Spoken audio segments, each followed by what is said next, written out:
Sa tingin mo ba si Joshua ang nag-utos nito? Tuso ang pamilyang yon. I'm sure there's something bigger that's happening. Ano plano, boss? Sasabihin ba natin kay Joshua tungkol dito? No.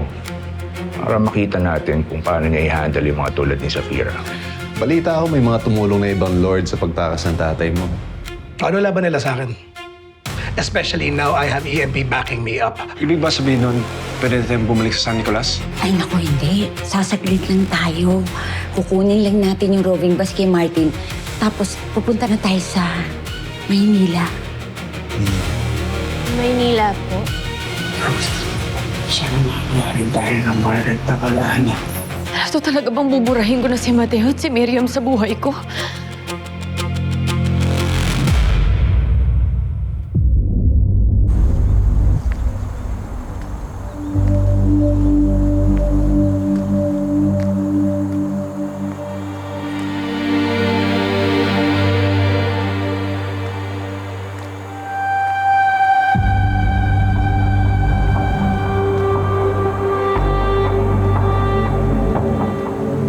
Sinabi ko naman sa'yo, ikaw ang pinakamalakas nating bala laban kay Joshua.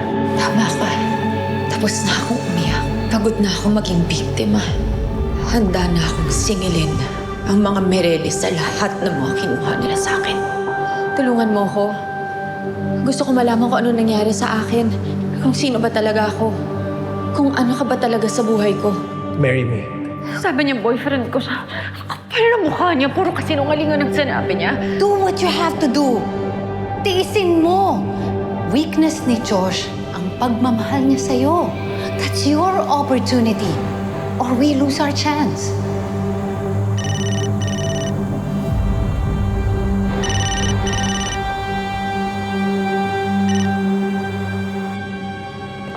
Ruth. Kamusta? Okay naman ako. Tanong ka lang, busy ka ba this weekend? Kahit one of those evenings? Wala naman akong schedule. Bakit? Imbitahin sana kita sa bahay. Gusto kong ipaalala sa'yo kung bakit mo ako minahal.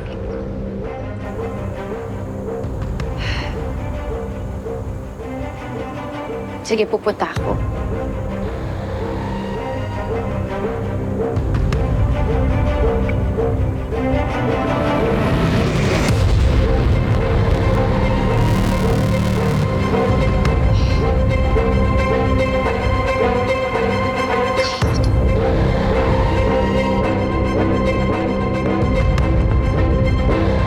Nandyan din si Dwayne?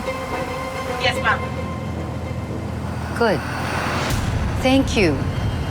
I got this.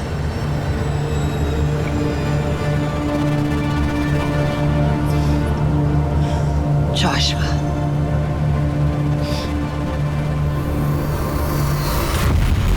That'll do. Not now, Dwayne. Akala ko ba naayos mo na yung priorities mo? Huwag ka nang makialam. It's none of your business. Personal kong buhay ito. Labas na kayo ni EMP dito.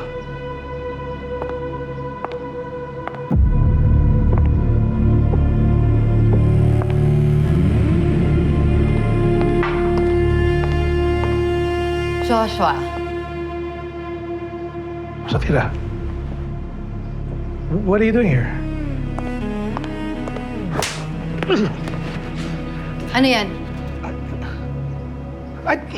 What is this? Talaga? Pinapaimbestigahan mo ko, Joshua? Wala akong alam tungkol dyan, Safira. Hindi ko alam to. Ano to?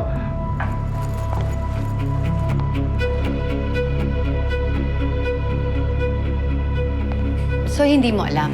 I have nothing to do with this, Safira. Ba't ko ito gagawin sa inyo?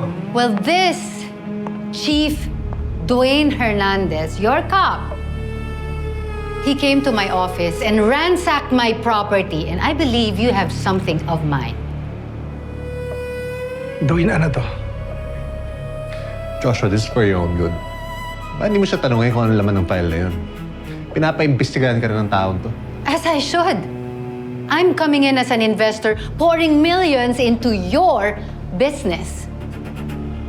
Kung susugal ako sa'yo, Joshua, hindi ba dapat pinagkakatiwalaan kita? Pero kung ganito, then it's over. Safira, no, this was a mistake. Safira, please, this was a mistake.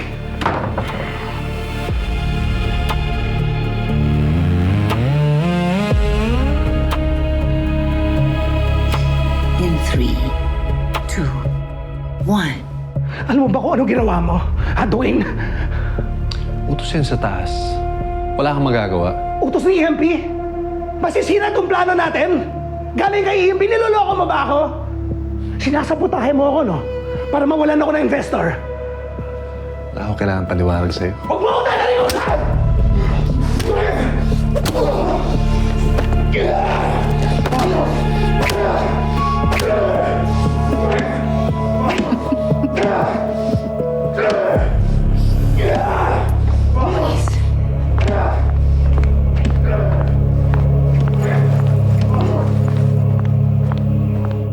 Kailangan namin mag-usap. Ano ba ginagawa mo dito? Ha? EMP, I'm really sorry, but please, we need to talk. Please explain, bakit yung pinaimbestigahan si Safira? Alam niyo naman na siya lang ang makakatulong sa akin mapatakbo yung kumpanya. Tapos ganito? EMP, tell him na inutos mo yun sa akin because there's something fishy about that woman. Will you stay out of this? I wanna hear from EMP himself. Sir, ano ba nangyayari? Kasi una, binigyan ako ng buntot, hindi ko naman kailangan. Tapos ngayon, pinaimbestigahan niyo si Safira. Tell me the truth, please. May tiwala ka ba sa akin? Wala ka ba tiwala sa mga judgment call ko? Yun na ba yun? I don't know what you're talking about. Wala akong utos na ganyan. EMP, hindi naman ako kikilos nang hindi mo inuutos sa akin. Hindi mo dapat ginawa yan, Dwayne, kay Joshua. I trusted him to pull this off. Bakit? May duda ka ba sa kanya? Sabi na nga ba eh. Kagagawan mo ang lahat ng to eh, no? Para ano, papagsakin ako? For what? You wanna take over? Is that it? Ha? EMP, wag mo to gawin sa akin. Bakit hindi, Dwayne? Come on, Joshua. Shoot him with this gun.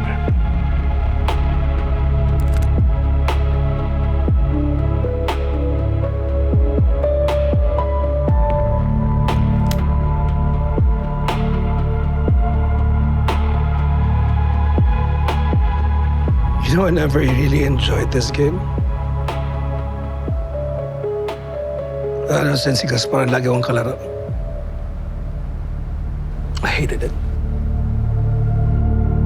You know what?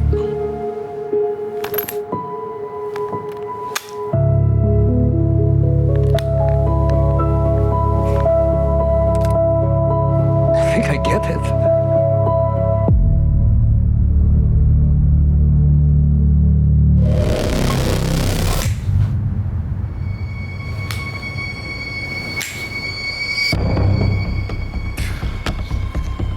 It's your lucky day, Chief Hernandez. Pero ngayon alam mo na, sa harap mismo ni EMP kung saan ka nakalugar. Yan ang akala mo. Enough, Dwayne!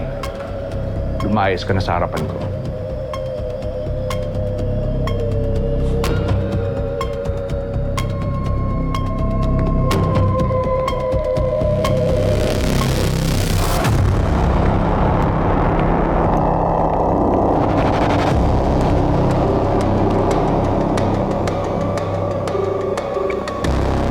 Itong alagad mo, hindi ko gusto inaasal, ha? Sumunod ka na lang. Utos ko, nakampiyan niya si Joshua.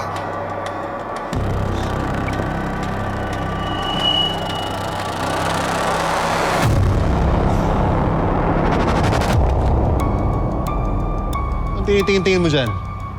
Wala po.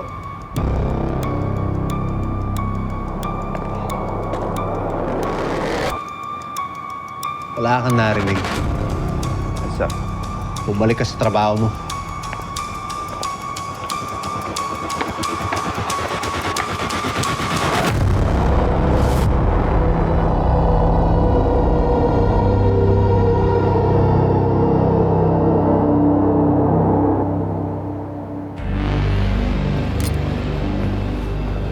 Ang kapal kasi ng mukha ng pulis na yan eh. Akala niya mapapantayan niya ako. I'm the boss. I'm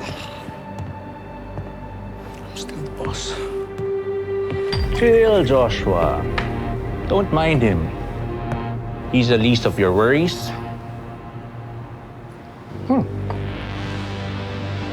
Since you're here, let's talk business. What do you need me to do? Mainit na ang mga negosyo na iniwan ng ama mo. Binaisip ako. Negosyo na legit sa panlabas. That won't attract the authorities. Ano yan? Online gambling. I can draw up the business proposal ASAP. No need. Operational lang online gambling ko. I just need you to run it. Kaya mo ba yan? Yes, of course, sir. Kailan ako magsisimula?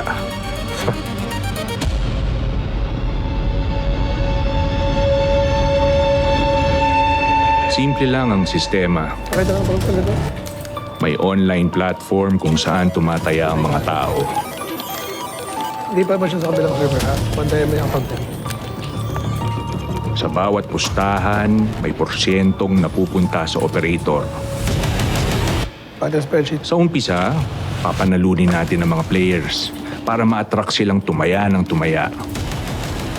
Habang mas maraming players at mas maraming perang umiikot, mas malaki ang kinikita. But eventually, we can control the game's algorithm. Hindi nila mamamalayan na marami na silang tinataya na talo. May mga agents, collectors at staff na may kanya-kanyang bahagi.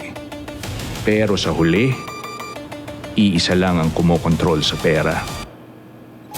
Tayo.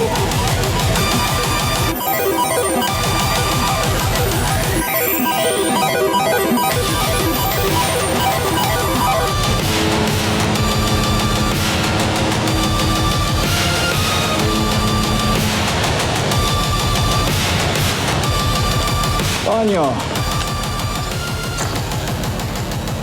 How's Gaspar? Okay naman, boss. Recovering na po. Good. We need to talk about business matters. Makakarating po. Actually, kaya rin kita pinapunta. May ipapagawa ako sa iyo sa Pilipinas. Sasamahan kita ng ibang tauhan ko. Kopya, boss. Ano pong gagawin ko sa Pilipinas?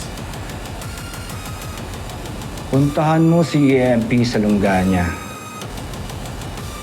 I want EMP, dead or alive.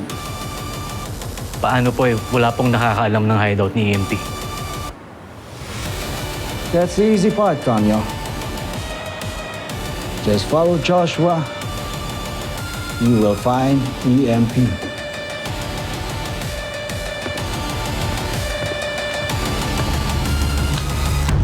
Sorry, boys.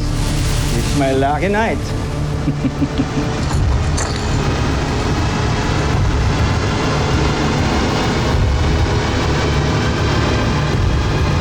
O, Nika, baka nagsisisi ka, ha? May oras pa, pwede ka pang bumalik. Okay na po ako, sister. Huwag po kayo mag-alala sa akin. Sigurado na po ako, ito po ang gusto. At saka mabuti na rin po, papunta na tayo ng Maynila. Sure po ako, makakamove on na. Esther, nakausap ko si Sid. Papunta na daw siya dun sa probinsya eh. Humingi ho ng pasensya eh. Okay lang kasi emergency naman yun. Sabihin mo, huwag siya mag-alala. Yun nga ako yung sinabi ko eh. Uy! Ay, ni boss!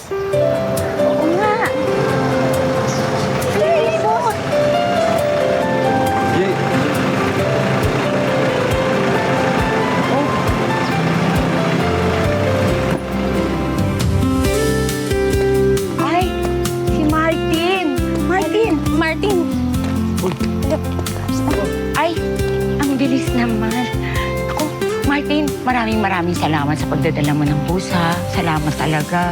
Wala yun, sister. Kulang pa nga to sa mga naitulong sa investigasyon natin. Nga pala, merong gustong magay sa inyo. Sino? Hi, friends and families!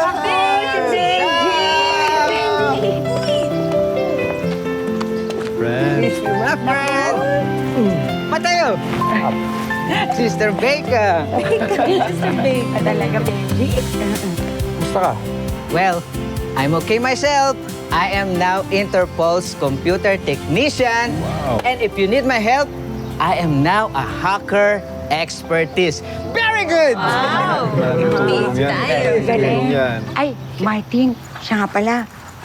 Bago ka umalis, eto na nga pala yung black box. Sa inyo muna yan, sister. Kayo na po magtago niyan.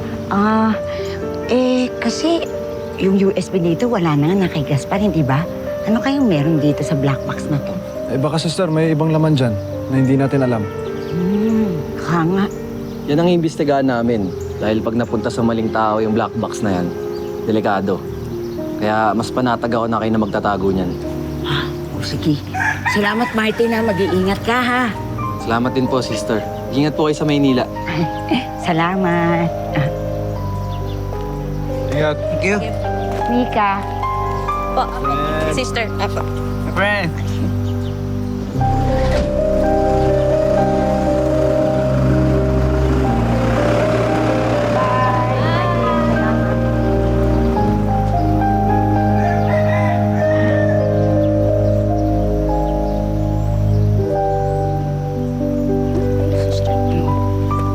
Ito, kausap ko na yung principal. Open pa raw sila para dun sa enrollment. Pwede nilang tanggapin yung scholarship na nakuha ni Pepe sa San Nicolas. I-check daw muna nila, pero baka pwede naman. Yes! Saan mo ba nakita yung school na yan? Wala naman. Nakita ko lang sa internet. Marunong ka na mag-cellphone. Sino nagturo sa'yo mag-cellphone?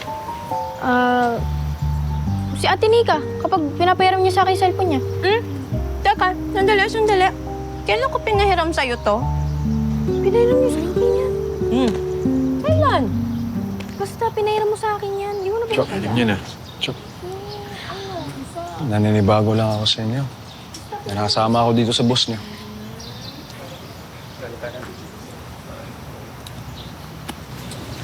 Ayaw mo ba?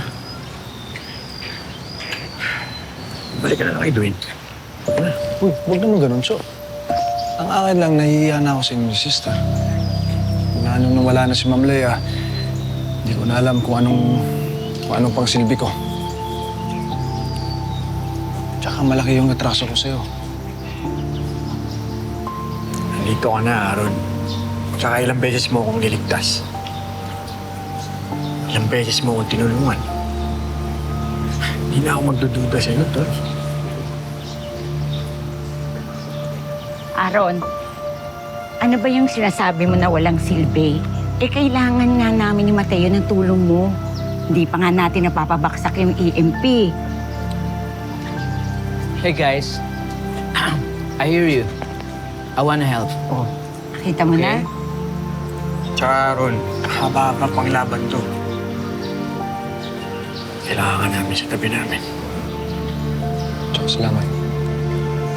Salamat sa lahat.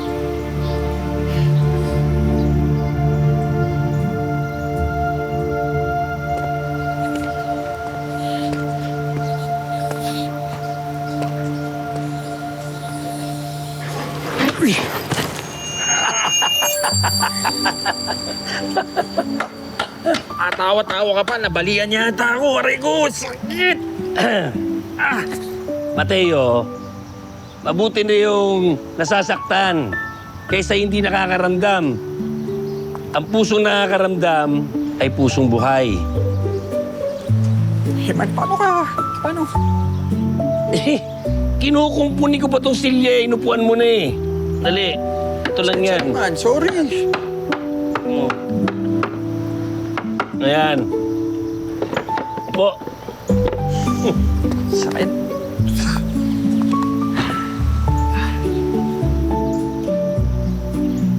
Papunta na kayo ng Maynila.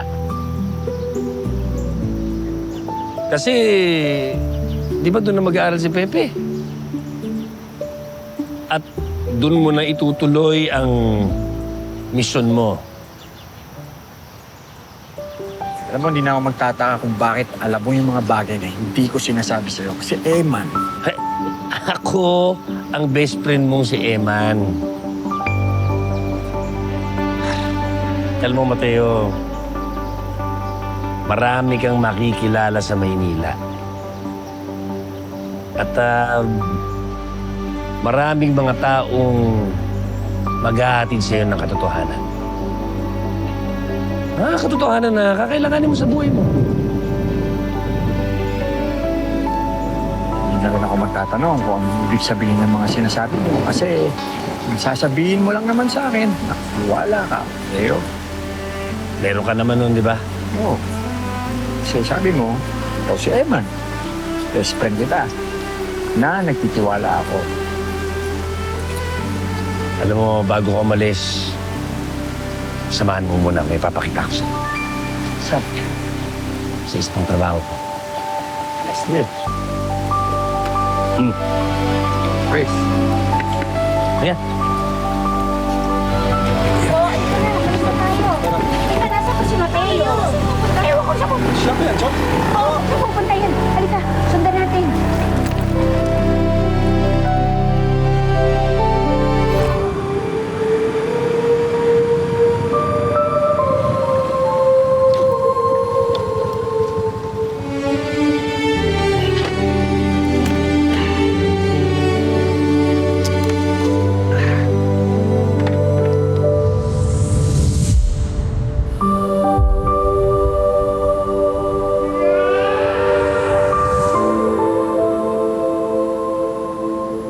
Bakit mo ako dinala dito? Anong punto mo?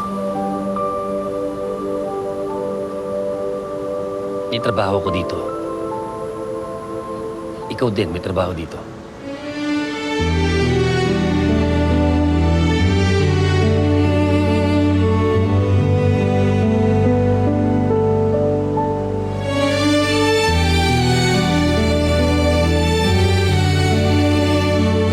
Hindi ko kakalimutan ang ginawa nila sa'yo, Miriam, anak. Hindi.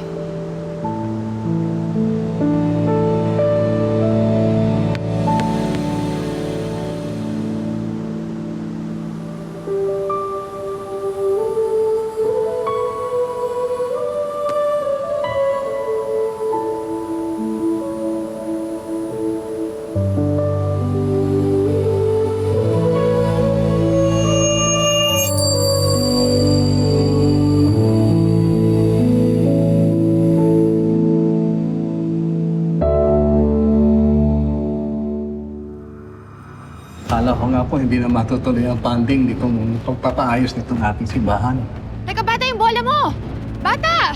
Siguro gusto niya magpaalam sa anak niya. Kaya bigyan natin siya ng oras. Minsan kailangan nating harapin ang sakit para tuluyang maghilom ang sugat na nakaraan. Bata!